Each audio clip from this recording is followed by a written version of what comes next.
Washington n'a pas fait de bruit. Aucun communiqué dramatique, aucune annonce officielle. Et pourtant, dans l'ombre, une partie de sa force militaire a été redirigée vers le sud-ouest comme si quelque chose de lourd se préparait. L'Indonésie, de son côté, n'a pas tardé à réagir. Son escadron Jet Tempur a été remis en état opérationnel, accompagné d'un lot d'équipements modernisés déployés à une vitesse inhabituelle. À la télévision, tout cela est présenté comme une mesure de stabilité régionale. Dans les couloirs diplomatiques, on murmure une autre vérité. Cette montée en puissance est tout sauf un simple exercice de routine. À Téhéran, on a très bien compris la portée du geste. Les autorités iraniennes n'ont d'ailleurs pas pris de gants. Ce redéploiement a été interprété comme une provocation directe. Pas un geste maladroit, pas une coïncidence militaire, mais une action délibérée pour tester les limites de la République islamique. Et, fidèle à son style, l'Iran n'a pas mis longtemps à répondre. Un message ferme, presque glacial, a été transmis aux puissances concernées. Si la pression se poursuit, le détroit d'Ormuz pourrait être fermé.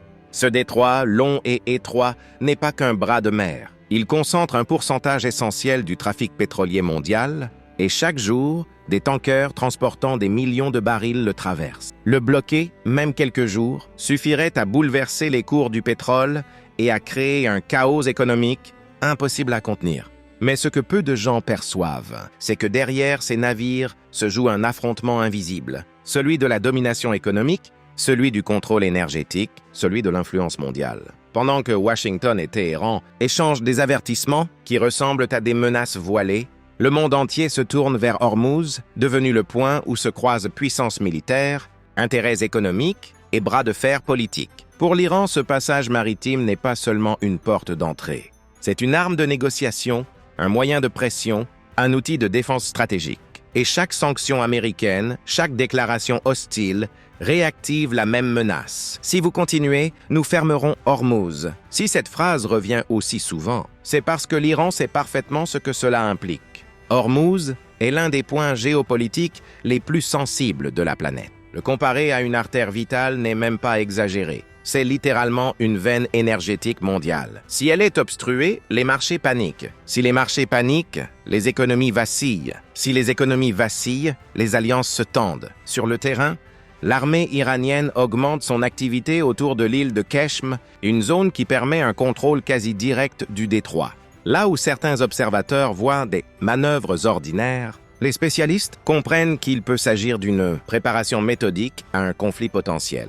Et l'Iran, pour renforcer sa posture, dévoile l'un de ses atouts les plus récents, le missile hypersonique Acer Al-Zaman. Ce missile impressionne par sa capacité à emporter plusieurs charges explosives miniatures et à frapper des cibles multiples en une seule attaque. Sa vitesse dépasse largement la capacité d'interception des systèmes antimissiles actuels. Mais le détail qui glace les stratèges occidentaux, c'est son mode de lancement possible. Il peut être tiré depuis un missile balistique intercontinental, capable d'atteindre jusqu'à 10 000 km. Cela veut dire que des bases américaines, des villes européennes ou même certains territoires asiatiques pourraient théoriquement être touchés.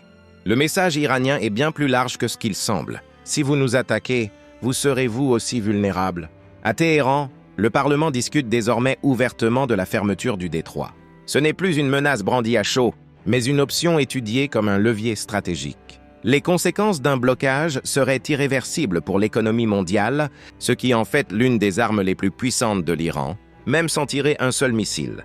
La stratégie que pourrait employer Téhéran serait asymétrique. Des vedettes rapides capables de frapper puis disparaître dans les eaux peu profondes. Des mines disséminées dans les zones de passage pour forcer les navires à s'arrêter. Des sous-marins silencieux patrouillant sous la surface. Des batteries côtières prêtes à verrouiller l'entrée du détroit. Et pendant ce temps, les drones iraniens scrutent chaque mouvement, chaque trajectoire, chaque navire civil ou militaire entrant dans la zone. Cette montée en tension fait trembler les marchés internationaux. Le prix du baril réagit au moindre incident, et chaque déclaration enflamme ou apaise temporairement les cours du pétrole. Les États-Unis, parfaitement conscients de ce qui se joue, n'ont pas attendu pour agir. Washington a immédiatement envoyé plusieurs navires de guerre dans la région. Destroyers, frégates, navires de soutien. Une mini-flotte complète se dirige désormais vers le Golfe. Avec plusieurs pays du Golfe, les Américains ont même lancé des exercices militaires conjoints, clairement destinés à envoyer un message ferme. « Fermez Ormuz et nous interviendrons. Mais ce positionnement militaire ne rassure pas les pays du Golfe. Au contraire, il les inquiète encore davantage. Ils savent que si un conflit éclate, ils seront les premiers touchés. Leurs bases, leurs ports, leurs infrastructures énergétiques sont directement exposées aux missiles iraniens. Et ils savent très bien que l'Iran, en cas d'attaque américaine, ne fera aucune distinction. Pendant ce temps, de nouvelles alliances se font discrètement. La Russie intensifie ses relations militaires avec l'Iran. Des avions cargo militaires russes sont repérés plusieurs fois se posant sur des pistes iraniennes, transportant des équipements dont la nature exacte n'est jamais divulguée. La Chine, elle, renforce sa coopération stratégique en fournissant drones, systèmes de surveillance avancés et technologies de guidage. Peu à peu, un bloc oriental se forme autour de l'Iran, renforçant sa confiance et lui donnant plus de latitude dans ses manœuvres. Mais l'ombre la plus menaçante reste Israël. Depuis des années, l'éventualité d'une confrontation ouverte entre Tel Aviv et Téhéran hante les services de renseignement.